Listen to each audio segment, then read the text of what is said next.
mechanisms that you think would be particularly useful?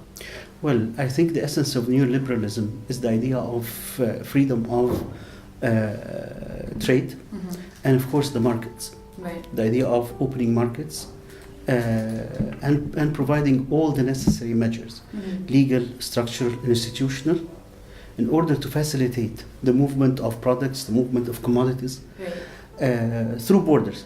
That's also can bring the idea of globalization and how it is also associated with this idea of neoliberalism, because it has to be packaged in something attractive. And the attractive thing is more trade, more prosperity, more improvement of the human beings' lives and so on, which might not be necessarily true, because it comes also with a painful processes, such as privatizations, such as, for example, what they call streamlining the public sector, especially in third world countries, and other things. I mean, the interest rate, the issue of employment freeze on salaries or something like that. So in order cutting government expenditure, and in poor country, most of the government expenditure goes to addressing some of the socioeconomic needs of the average citizen: education, health, sanitation, clean water, and things like that.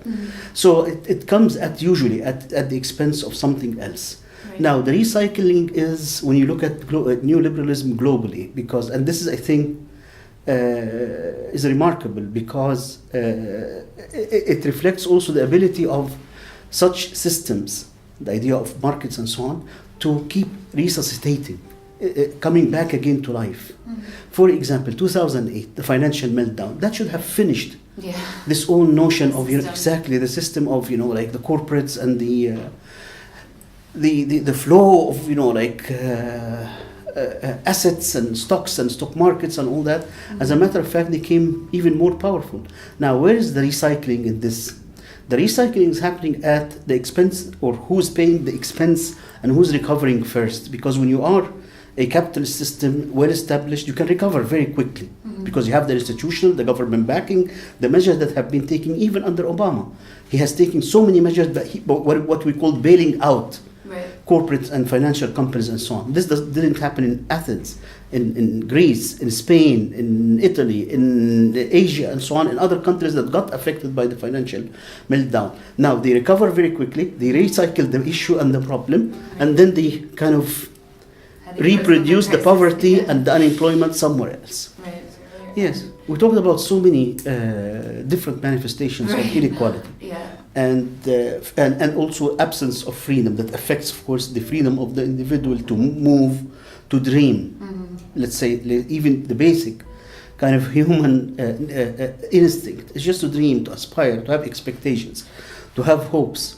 So one issue, of course, was the issue of racism, for example, the issue of gender inequality, racism and hatred, the promotion of hatred against a specific group, ethnicity.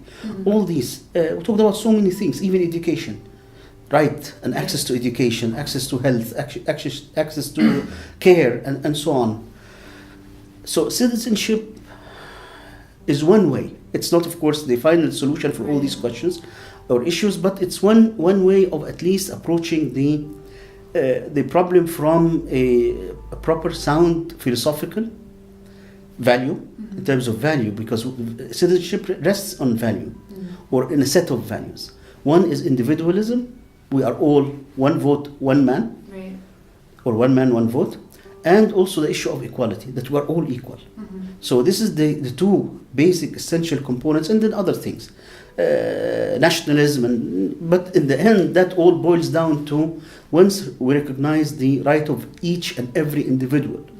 Rights. Exactly. So now we get into the issue of socioeconomic rights, that the collectivity of individuals should, or all these individuals should enjoy equal socioeconomic rights.